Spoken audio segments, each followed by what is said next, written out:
Hey everybody, my name is Lon Stroshine, former public company executive turned best-selling author, coach to elite performers, and self-declared lifestyle engineer.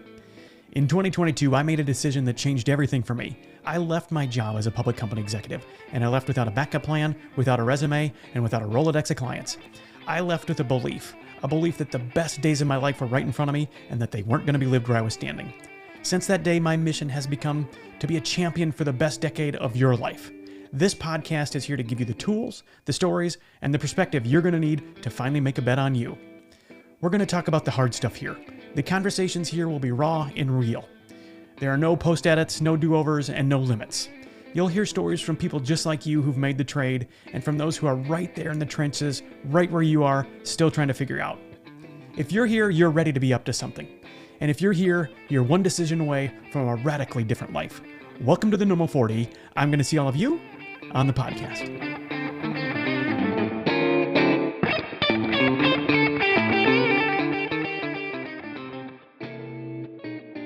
Hey, can you believe it's been about 19 months since you and I talked?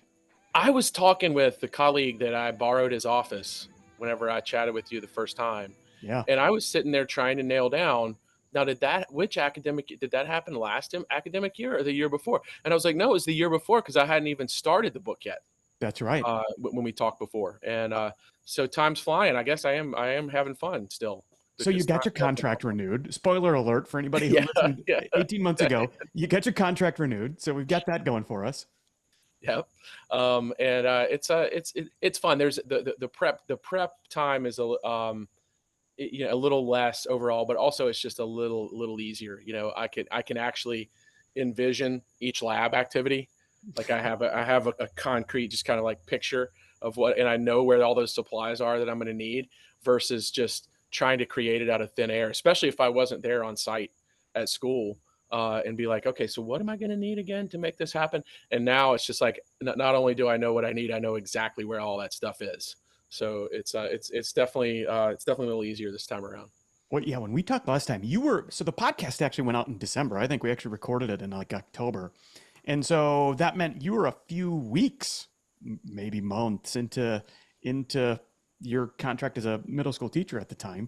And I remember you telling me that the next semester you had to teach a class on electromechanics or electrical Right. something. And you're like, it's been 25 years since my science classes taught me anything about that. I got to go ask a teacher friend of mine how I'm supposed to approach this topic. And that's exactly what I did. And so I don't remember touching that at all in middle school or even high school science. So I don't think I got to that until we were in college physics. And it was sort of the segment of physics that, I guess maybe it was new enough. It's not like Newtonian physics. So it was new enough sort of scientifically or relatively that it was still at the back of the textbooks. So it was like sort of an afterthought even in college, but we obviously have to teach it a different way when we're dealing with 14-year-olds versus I was, I think, a college, I don't know, sophomore or junior when I took it. So there's certainly some different strategies and ways to kind of peel back a little bit of the math because the kids have a math class already, and they need a second math class in science. And so there were some other ways to do it. But to be honest, I was really worried about how that was going to go.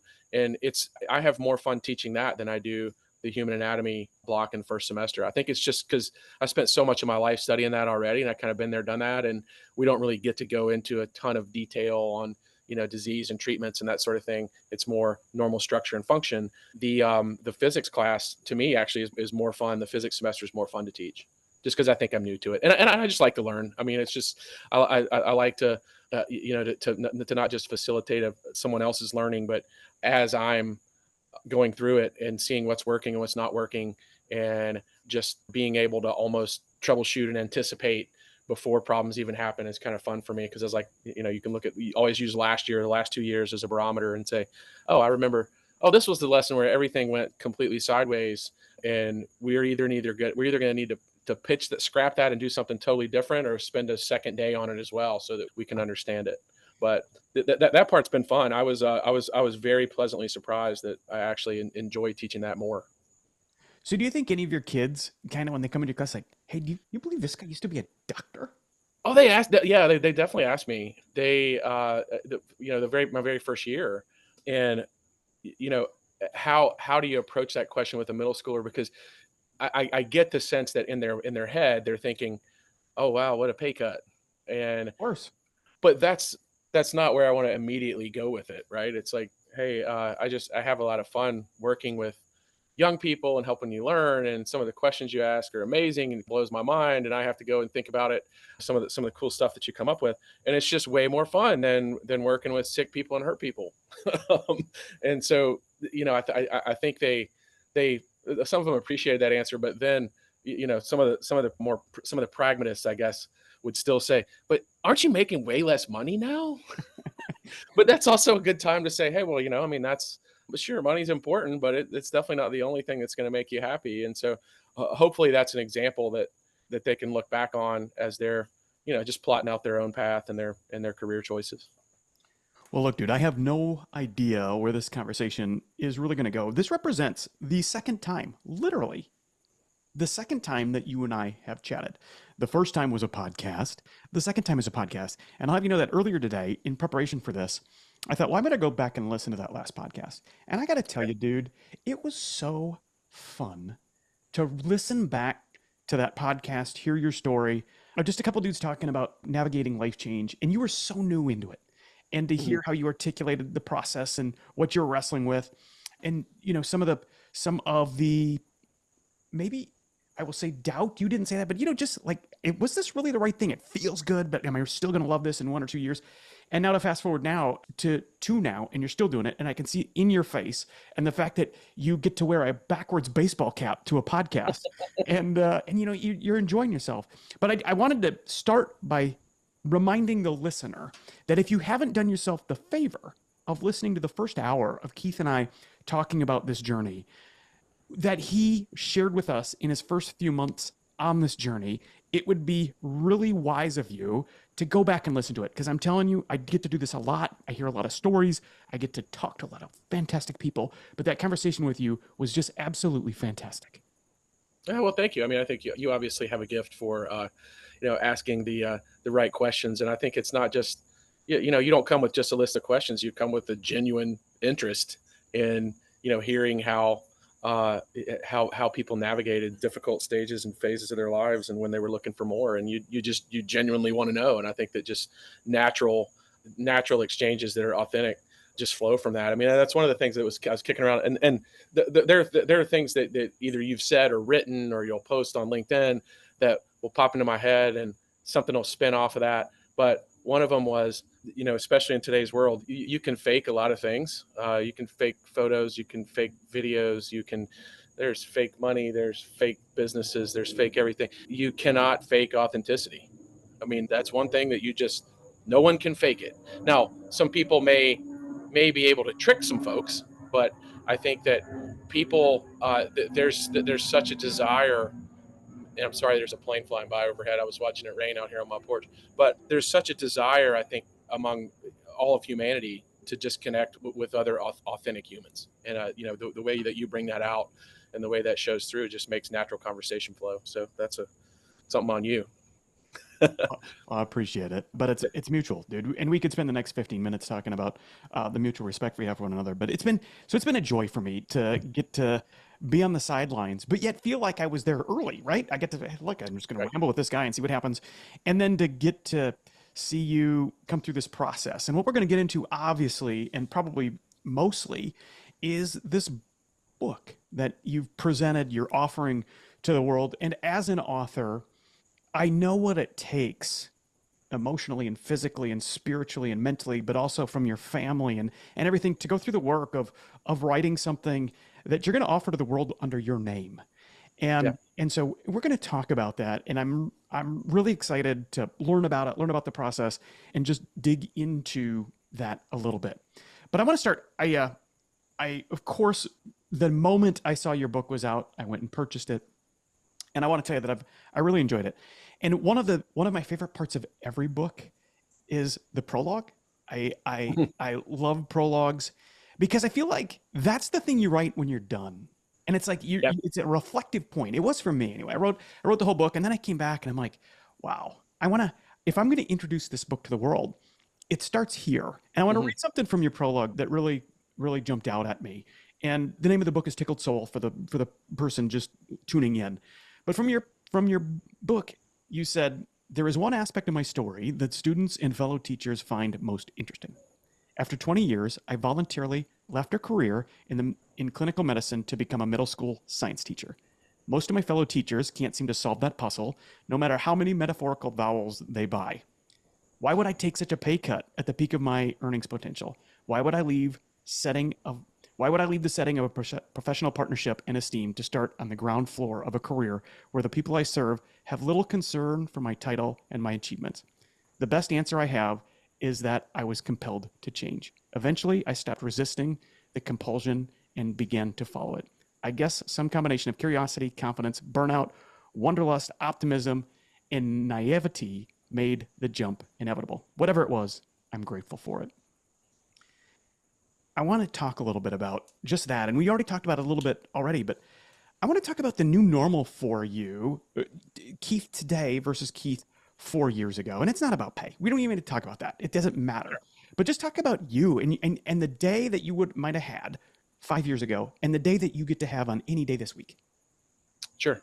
Um, Things, boy, summer is so different, and we're back at school as of this week, but the kids don't come back until Tuesday. It's been nice to get a little more into the regular kind of groove of things this week. I was ready to do it. I think probably some of the teachers look at me like I'm crazy, but some of them feel the same thing where it's just like, okay, it's time. And especially when the weather turns to trash like it did over the past 8 or 10 days, where you're just like, come on, let's just go back to work. So the day for me now is I don't sleep in. I haven't been able to in quite a while, so I don't. It's really rare for me, even on vacation, to roll over and see a six as the first number on the clock. So I'm up early. The dog and I get up and and spend our time together. And I do my puzzles. And I would have done that with the old job, but I think the way I feel, even in those moments of just kind of quiet prep or readying your mind for what's going on for the day, it's almost like I'm a different person. It's not I'm checking emails and texts for fires that I'm going to have to put out for the day. People who are sick or have a sick child and they called out of work and we've got to find some coverage. And so instead of immediately, as soon as my feet hit the ground, feeling like I'm behind, feeling like I'm chasing something, it has been just incredible to be able to experience that. And it's something that I don't having, if I had not done it, I wouldn't have realized how much that was draining out of me to live like that. And so just that first like quiet hour or hour and a half is very different. Not to mention the sleep. I'm sure that the sleep is better even overnight. But and I usually head in once I'll be dragging my eighth grader with me here next week. We'll roll out a little bit after 7, get into school and kind of get working on getting the whiteboards ready. She goes to socialize in the dining hall with her friends, and I go get the whiteboards ready and am tuning up stuff as far as our digital assignments and things like that, getting ready for the day. And the kids start trickling in sometime around 8 or so into the classroom and are just maybe just want to ask questions or talk about the NFL games that were played on Sunday. Maybe have some issues either from a tech standpoint or from a understanding standpoint on the curriculum, and we'll work through some of that. And the first class starts at 8:15, and just to me the time passes quickly, and the time in medicine passed so quickly. So it's difficult to say. I'm tempted to say it feels like things have slowed down for me. Um, and in a way they have, I guess, but it's not because I'm so overburdened that I'm constantly trying to move to the next task. Like I'm not trying to. I don't spend my life hurrying nearly as much, or if ever, as I was before. And I think that is such a liberating feeling. And I go into work and there's zero dread. I may not be whistling on the way in every day, but there's no dread at all to be there. If even have to go in on a Saturday or a Sunday to get something done, it's it's fine. I mean, and the people I serve, are appreciative. The parents, for the most part, very appreciative. It's my coworkers. I mean, they know I'm new at this, and I grew up in the analog age, and occasionally I'm going to need some help plotting through some stuff. And there are 3 dozen people that I could just show up in their office, and they would go out of their way to help me and take some of the and spend some of their time to make sure that I feel better and that I'm gonna be successful. I just think I've at the risk of just continuing to roll and drone on, the gift of your time is, at least I think maybe for some of us who had worked in high pressure, high stress careers, when you can give someone else the gift of your time, that's potentially the biggest gift that you can give them. Hey, everybody. Thank you for listening to Normal 40, the podcast. If you're here, it's probably not an algorithm or an accident. If you're here, it's probably you. And if you're here, I want to invite you to try something else. 2 years ago, I launched a community called The Insider. And when I created it, I thought it was going to be a coaching community where I could come in and teach. But what it's become over the last few months is something radically different.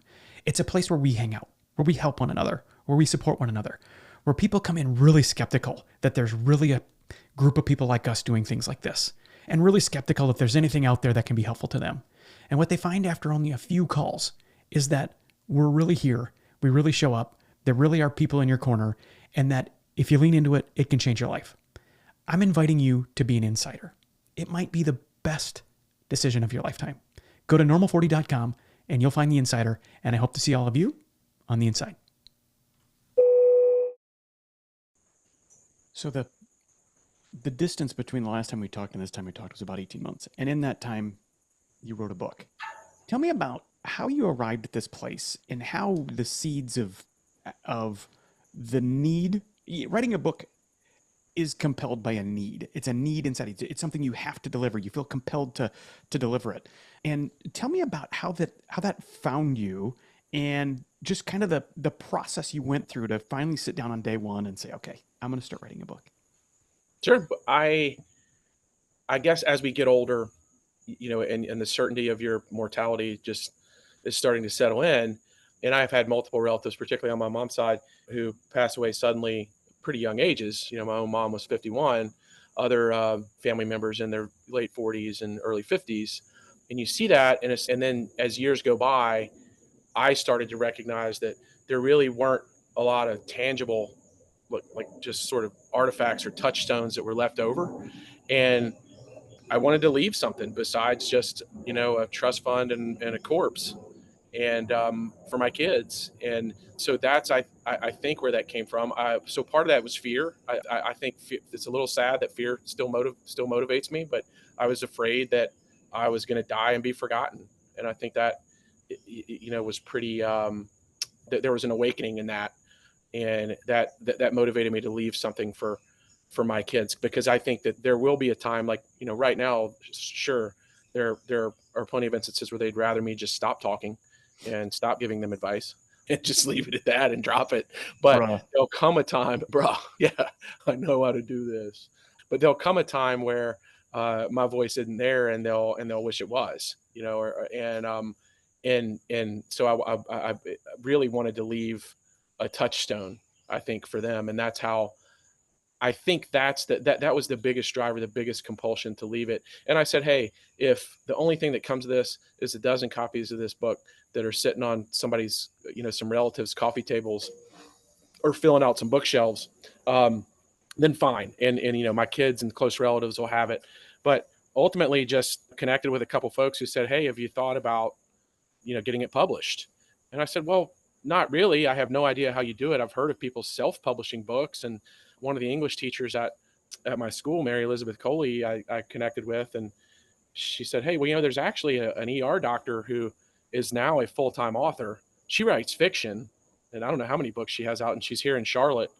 And I've met her a few times. I have her number. Do you want to connect with her? And I was like, yeah, I'd love to.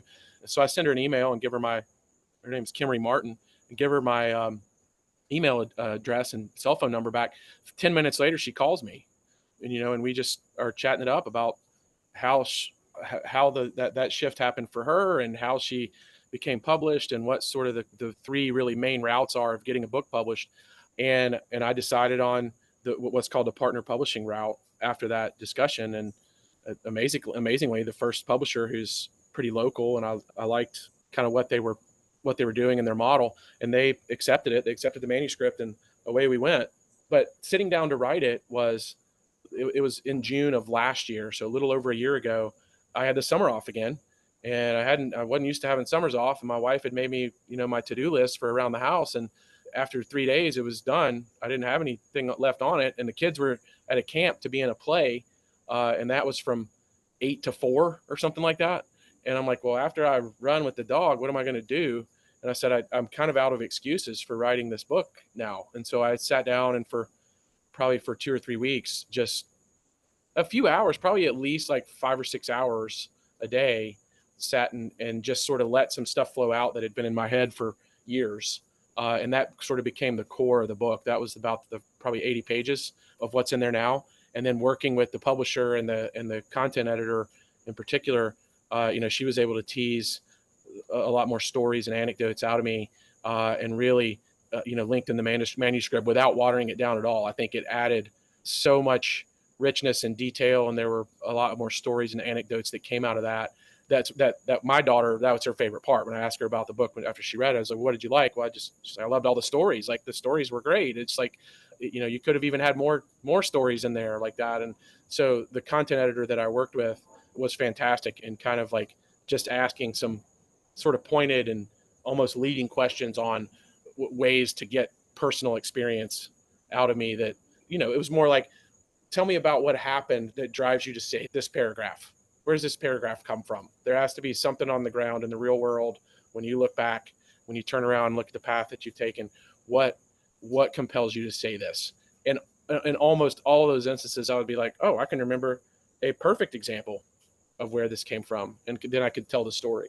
That, I think, helped a lot. I don't think the book would have read nearly as well without getting some of those just little decorating details in there. And the most fun things to read, and the most fun TV shows and the most fun movies, at least for me, are the ones that just tell incredible stories. So the more stories that people can relate to, I just think the better it goes. So I want to talk about the title, Tickled Soul. Where did that come from? And there's book titles come in one of two ways. They come in the way where it finds you and you decide that this is what you want to write about. And then they come through the process of doing the work of telling a story, and all of a sudden it finds you. In my book, The Trade, it found me. I was way through the book, and I'm like, oh, wait a minute. This whole thing is about the trades we make. And I'm curious to know, how did the title find you, and what does it mean? I think so. I started to, during my career in medicine, probably when I was starting to get dragged down and a little burned out, and wondering if I was going to really ever feel some of the joy that I had previously felt. There was a patient encounter where it was a challenging case. I think intellectually it wasn't. I don't think that, if I remember correctly, the patient wasn't like at death's doorstep, but it was something that had been progressive and bothering her, and she had seen, a few doctors, and there wasn't a clear picture of what was going on yet. And I kind of just was compelled to start over at square one of the workup, and really spend a little extra time, effort, and energy. And we came to a diagnosis and update her, and we talk about what the treatment plan, and talk to the admitting team about what's going on and what I think's happening. And after I'd updated the patient, she just told me, she stopped first as I was heading out the door. She said, wait a second. She's like, I just really want to thank you for what you just did for me, because I know that it wasn't easy at all, because I know that this has been a difficult case, not just for me, but for really everyone working with me to figure out. And nothing about me is easy to figure out. So I appreciate you so much for that. And when I was walking back to my computer station to go, I don't know, probably finalize some of the orders or something like that, I had this physical feeling in the back of my head, kind of top to the back of my neck, radiating a little down and a little up. And it was almost, I think electricity brings a bad connotation. It was an electric feeling, but it was like a pleasant electric feeling, kind of like a tingling feeling, not a jolt, nothing unpleasant. It was actually pleasant. Yeah. It lasted like 10 or 15 seconds. And I was like, that's a little weird, and didn't think much about it, and just kind of kept working through my shift. And then I noticed that in similar situations, when patients would express just sincere gratitude, and I had maybe arrived at some truth for them to give them some answers and hopefully give them some relief. When they were genuinely grateful and told me about that, the same thing would happen. And so it became like a reproducible thing. And I said, well, so there's some sort of, surely some sort of physiologic or biochemical reason for this. Like, when you talk about neurotransmitters like dopamine and oxytocin and serotonin, and there's probably a release of those there that bring this on. But I think on another level, it was my own soul just being validated and feeling like it had served its purpose when that happened. And I think that, and so then after a few iterations of that, I started to call it the soul tickle. And so that's where the name of the book originates. But the really cool thing about it is that I can get the same exact feeling teaching when one of the students has an aha kind of moment, one of those eureka moments where they get it, where they finally get it, and something you did to help them understand just made some neurons connect, and they get it, and the same feeling would happen again. So there's where the title comes from. And then I got to show you the book. I don't know if anybody can see on where we are right now, but there's the cover. And one of my very first students that I taught kind of wire to wire, Cameron, did the cover art. And it's amazing. She did such a good job. It's like, it probably doesn't show too well on the camera. It shows fantastic. But it's such an eye-catching, and I feel like she captured a really cool representation of what it feels like to me. Yeah, I understand that feeling full well, and I think as you explain it, other people are too. And it's that moment where you kind of stop and say, I don't know exactly what that is, but I need more of it. Yeah, it's 100%. I don't know physiologically, I can't completely explain it. I hear people I don't know if you've heard people talk about ASMR, autonomic sensory meridian response. Yeah, and isn't that a therapy? Yeah, so like maybe there's some sort of really pleasing or pleasant sound that soothes someone. Or our middle school librarian, when I was telling her about the feeling, because I took a little informal poll of like, has this ever happened to you? Am I some sort of a weirdo? And about a third or so of people, it seems like, had felt something like it. And she told me, she said, the first time I saw it, I think I was probably in 4th or 5th grade, and I was watching a video on how they made crayons, and it would, they would come out of the press and they would all be so amazingly organized and look exactly the same and get put into the box. And it made me feel like this like incredible order of things. So I think it exists along that. It's probably a cousin, I guess, of ASMR, but to me, it's stronger because I think I've felt what people would call ASMR with music or something like that. Yeah. You're at a live show and something kind of hits. And to me, this is I think it's a little similar, but it's also stronger. Like it almost stops me and kind of temporarily prevents me from doing any other task. Yeah, man, I can relate purely to when I very first launched out. I was just going to LinkedIn and writing was on my mind, and people would reach out and they would say, wow, I have no idea who you are. I have no idea where you came from. I have no idea how you got in my head, but you really helped me with something, and you really helped me navigate X, Y, and Z. And it would just be like, wait a minute. That is something that is like, I don't know what this is. I don't even know what I did, but man, I got to figure out how I can replicate that in a way, because I'm chasing that feeling. That feeling. And when you can get into that awareness to what you call tickled soul, that is a very powerful place to be when you feel it and to try to replicate it. There's a lot of wisdom in that, and it's not easy to do. No.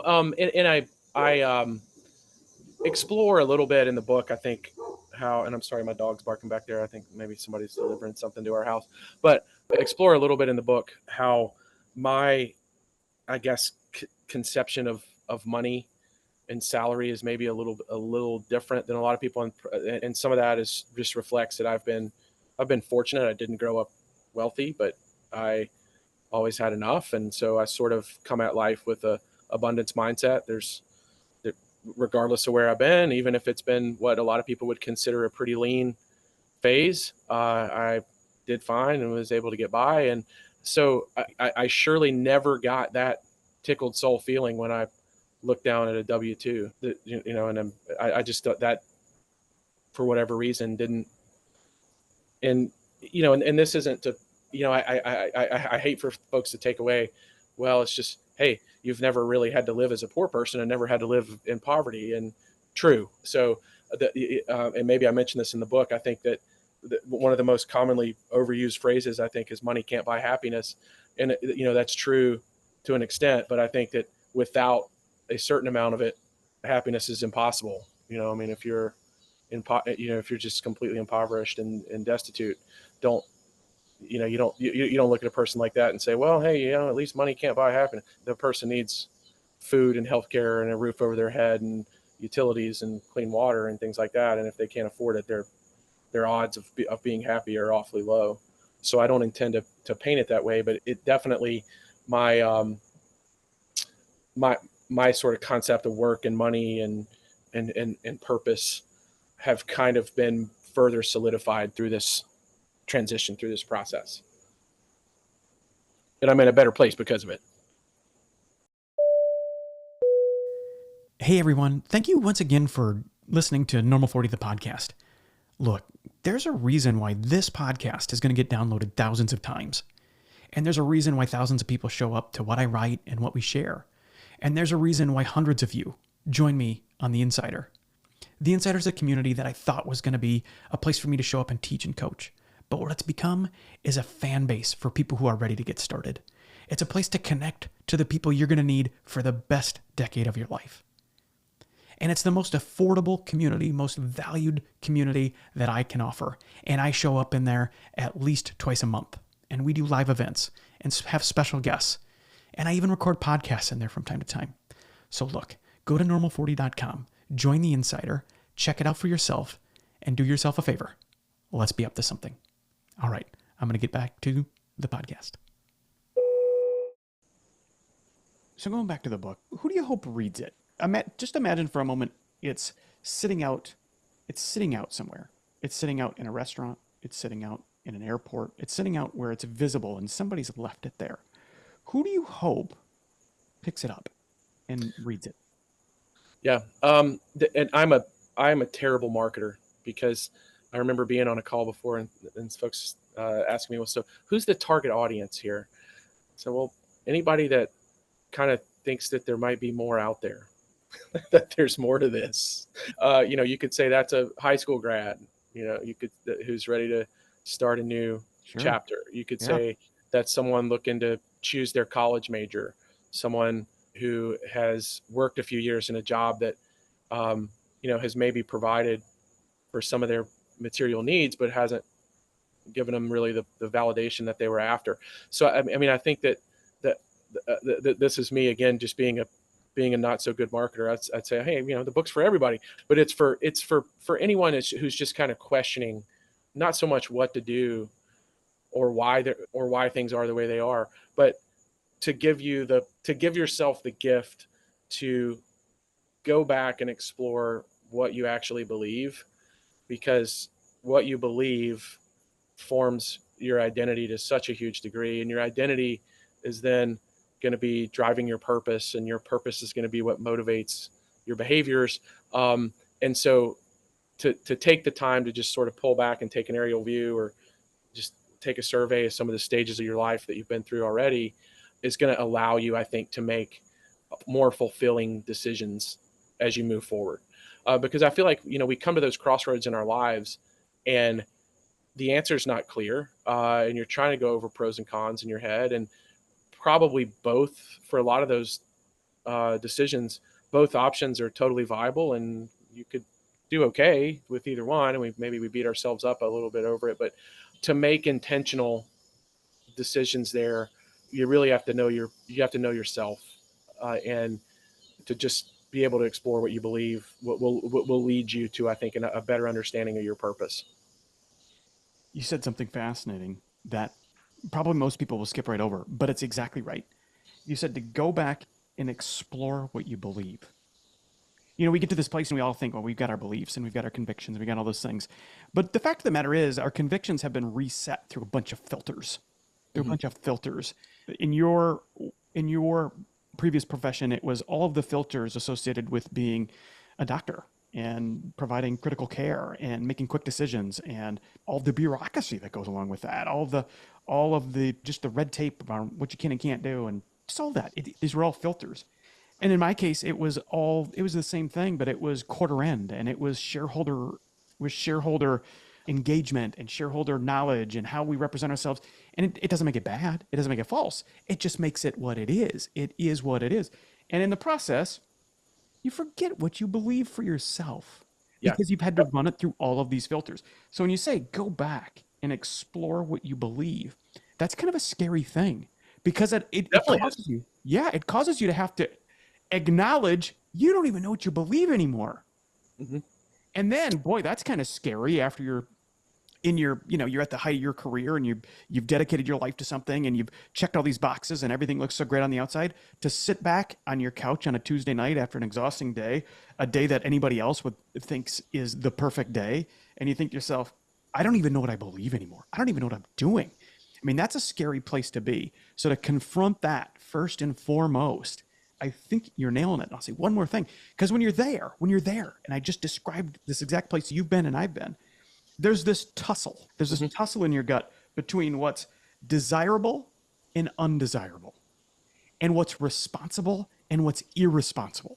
And it's this constant game of, well, I want to do this, but it seems irresponsible, and I don't want to do this, but it is responsible. I want to quit to be a middle school teacher, but that's irresponsible. I should remain a doctor, but that's so it's this kind of connect four that you keep wrestling with.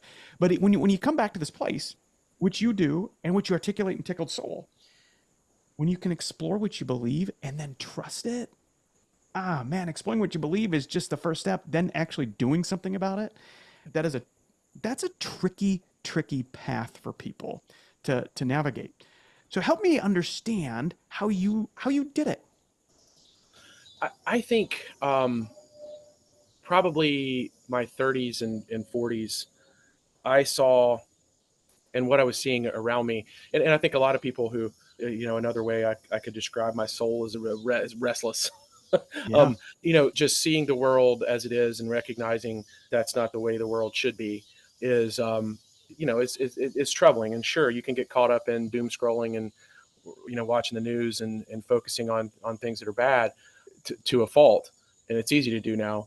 But I think when I realized that people who taught me when I was younger, coached me when I was younger, were around me and influenced me when I was younger, that some of the things that they worked so hard to get me to believe, that they really didn't believe themselves. And when that realization hits, when I was, I wanted to believe, or I was expected to believe honesty's good and greed is bad and charity is noble, and democracy is the crown jewel of all governments and what's makes America exceptional. That people really wanted me to believe all those things, and then with the way things have gone before our eyes here over the last couple decades, that did they really tightly believe those things themselves? It allowed me to go back and honestly just start at the beginning and question everything, which is like you mentioned, that's a little bit of a terrified, lost at sea kind of feeling. Luckily, I had some constants around me, I guess to use as to help me navigate. But that was, and that was initially a very depressing, I guess, and Yeah. demoralizing feeling. You kind of Um, think you might be crazy to go yeah, back and reassess all of those things. What do I really feel? What do I really want? Not what have I been taught? And that may have been helpful. What do I really feel? Because until you know that, you can't possibly know what you sound like when you get to sound like you, and what you mhm. really want to do with the best decade of your life, which is how I define normal 40. I mean, it literally is going to be, it's when your health is probably as good as it's ever going to be for the rest of your life. It's when your energy's there. It's where your family can support you, but they probably don't need your 24/7 care.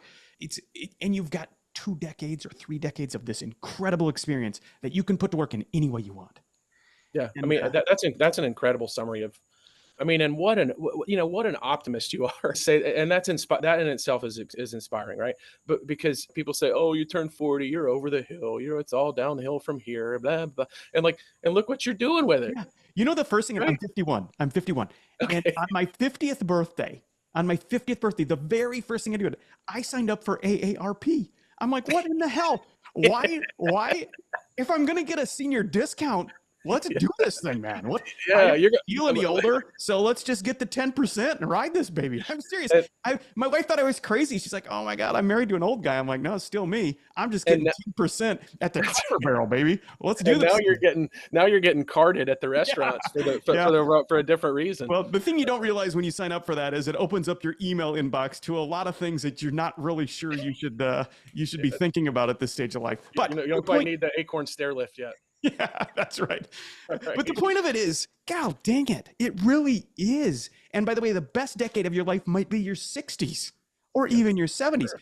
But every single person I talk to feels in their gut when they talk about this thing that you've articulated, and we talked about, the tickled soul, that feeling. I don't know what it is, but I want more of it. And this restlessness that you talked about, all of these words you use to talk about what you're feeling.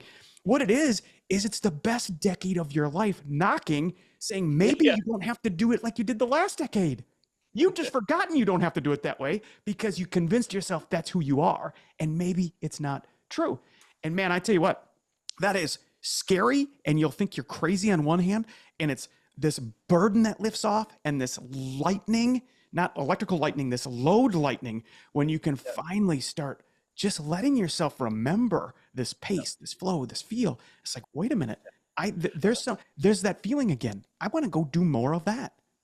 That's a great way to describe the progression of it, because like I said, I painted it as oh, you're going to feel lost at sea, you're just completely now rudderless. But after that phase, there's such a liberating feeling that it's like, wait a minute, it's entirely up to me now. It's like, so what do I really, let me think a little more about what I really believe and what I Yeah. think is important and what I think the meaning of this is, if there is any meaning, and what my purpose is. So it was a necessary step for me, albeit a frightening one Yeah, at it first. is. It is frightening. And it's not, I tell everybody, the trade, and that's what we're talking about, this trade from who we were to who we're capable of being. And I tell everyone, it won't be easy, obvious, or free. That's the definition of a trade. Something's got to give, Mhm. something's got to go. And what goes means it's not free.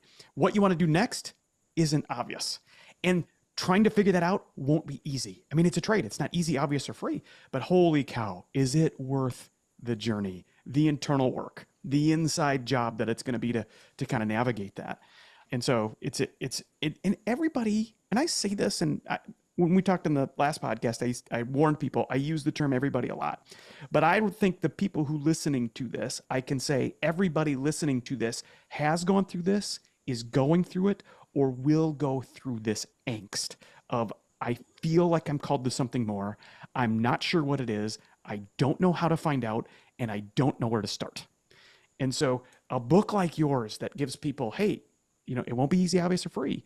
But when you have that feeling, trust it, listen to it, explore it, feel it, and show up curious. Just all these little nuggets of things that just kind of help people feel okay about the moments when they don't feel okay, I think is this wonderful gift that you're giving to people in this book.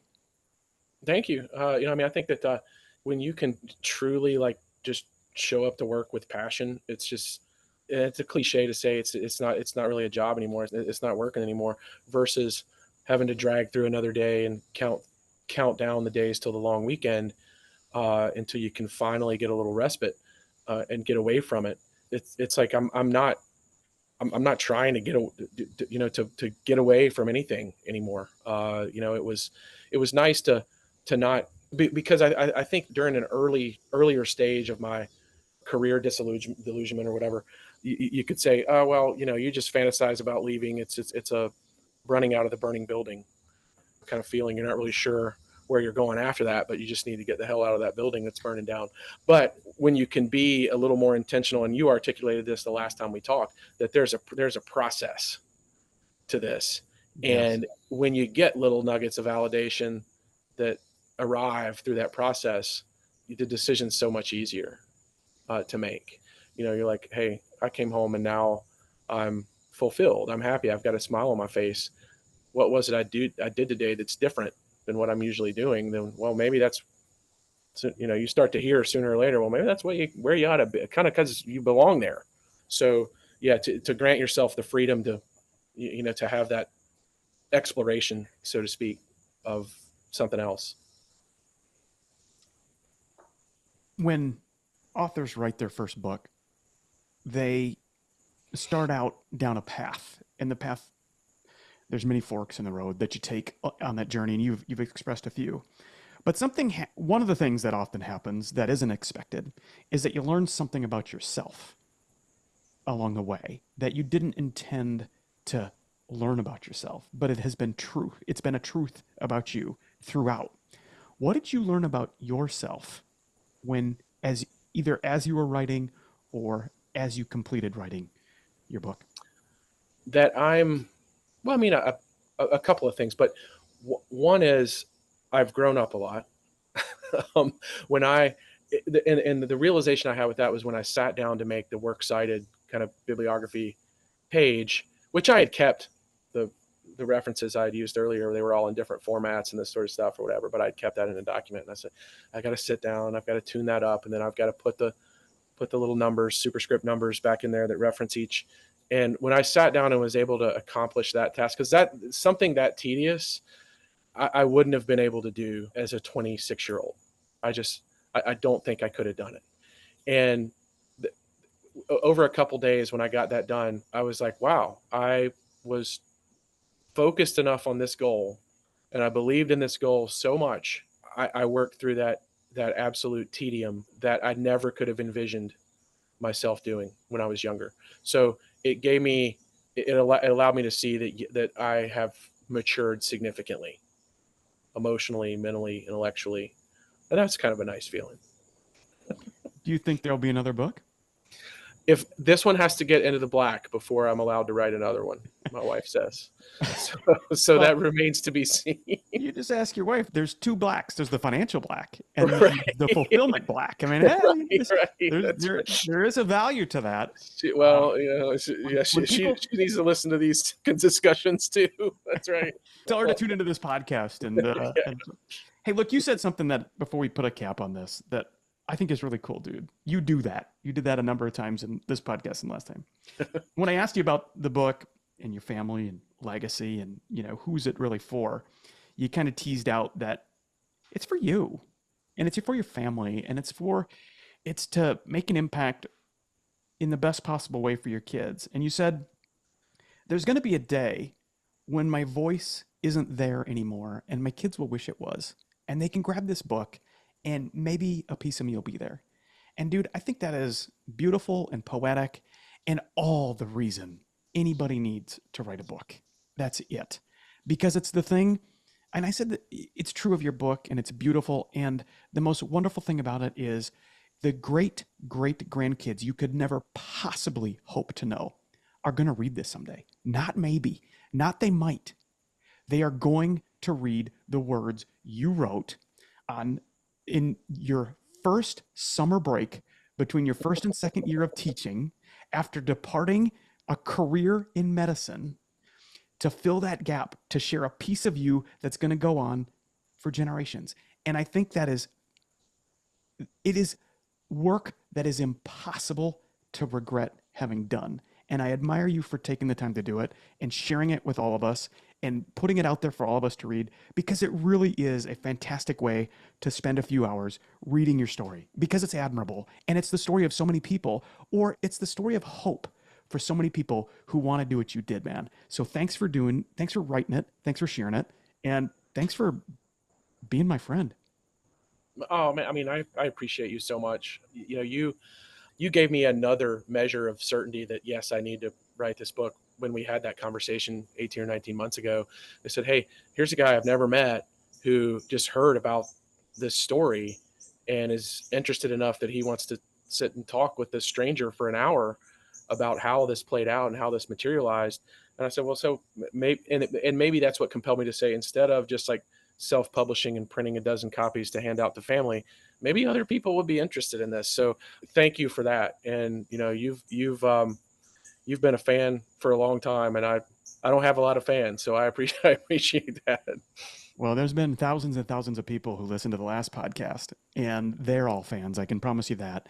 And, just a quick shout out to Dr. Jeff Willis for I don't know if he told you about me or told me about you, but somehow I we don't connected remember then. either. Yeah. And there's thankfulness in that. And I've been indoctrinated into your little community with Dr. O'Malley and others. And so it's really great. And I am a fan, damn it. I am a legitimate fan. And if there's anything I can do for you, and one day, here's the thing: one day you and I are going to meet in real life, and we're Yes, we going to will. hug, and we're going to share stories, and that, my friend, is going to be a fantastic day. That's going to tickle his soul, I have a feeling. I like it. Let's end it on that. Hey, All right. give Meredith my best, and I'm going to see you on the podcast, my friend. All right, Lon. Thank you so much. Have a good evening.